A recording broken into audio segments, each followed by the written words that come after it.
The Gospel of Thomas's saying 70 is depth psychology and theology carved in ancient ink. It goes like this: if you bring forth what is within you, it will save you. If you do not, it will destroy you. Jung called this individuation, or coming to wholeness in one razor stroke. That within you is your unlived life, the passions, traumas, and gifts you've buried alive. Like the alchemist's prima materia, this psychic raw material either becomes gold or poison. Jung saw this as Gnosticism's great gift, salvation through self-knowledge, not dogma. In his book Memories, Dreams, and Reflections, he wrote, "What we refuse to acknowledge becomes our executioner. Your procrastination, addictions, sudden rages, they're not flaws. They're your repressed self pounding from its tomb." To grasp why Jung was so drawn to saying 70, let's look at its source. The Gospel of Thomas, unearthed in 1945 near Nag Hammadi, Egypt, is a collection of 114 sayings attributed to Jesus. Unlike the familiar Gospels of Matthew or John, it skips the stories and miracles, zeroing in on raw personal revelation. It's a call to seek the divine within a light that Jung saw as the key to unlocking the self.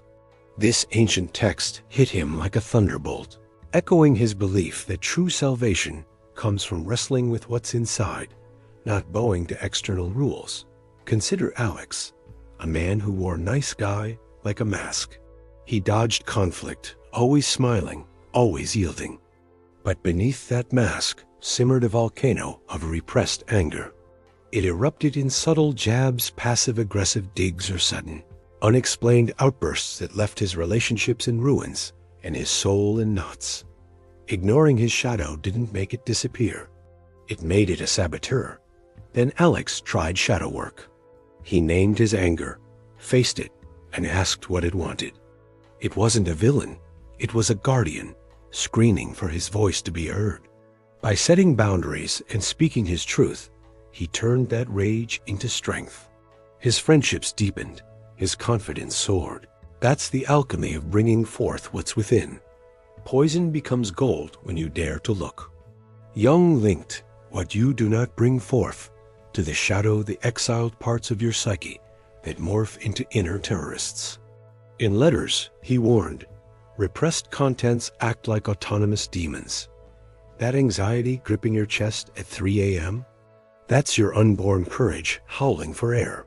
That envy poisoning friendships, your strangled greatness demanding expression. This is alchemy's decay stage.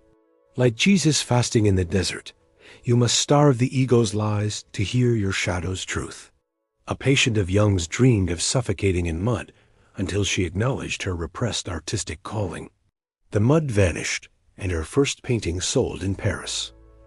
Rot becomes rebirth when you dare to excavate. What you bring forth will save you. But what is this saving force? Jung called it the self, your inner divine spark. Not a far-off God, but the light within Gnostics revered. The spark that connects you to the real God. In the symbolic life, he mapped this to alchemy.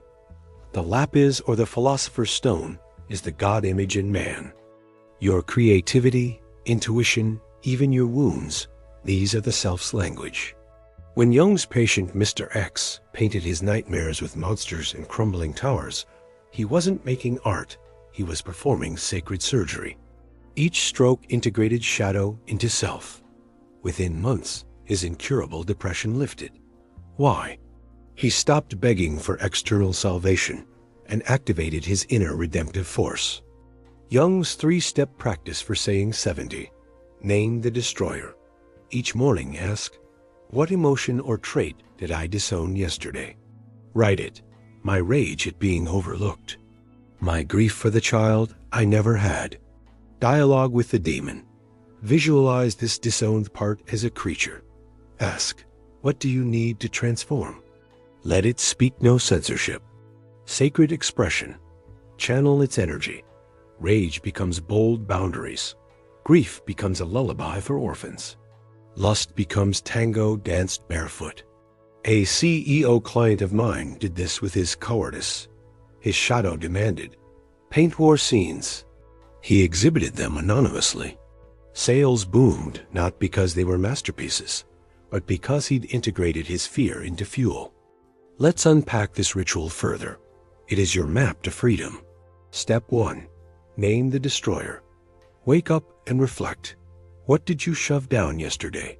That jealousy when a friend succeeded where you stalled? That flicker of sadness you drowned in distractions? Grab a pen and name it. I felt small. I hated being ignored. No sugarcoating, just raw truth. Naming it cracks the prison bars. Step 2. Dialogue with the demon. Picture that feeling as a being. Maybe your jealousy's a green-eyed beast, your sadness a weeping shadow. Close your eyes and ask, what do you want from me? Don't judge the answer.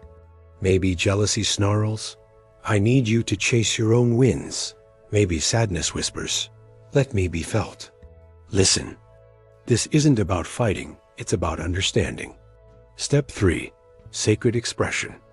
Now give it a voice. If it's anger, scribble a furious poem or punch a bag until the heat cools. If it's longing, dance it out, barefoot and wild. The point isn't to banish it, it's to transform it. This isn't a one-off fix. It's a lifelong dance. Every step integrates your shadow, making you whole. Jung's revelation? Salvation isn't found, it's forged. Every addiction, collapse or betrayal is your unlived life screaming, bring me forth. Tonight, ask your shadow, what within me demands birth? Don't expect pretty answers. Expect truth. Expect fire. Expect freedom. So, what's your next move? Tonight, before you sleep, take 10 minutes. Grab a journal and ask, what have I buried? Maybe it's a dream you shelved, a hurt you dodged.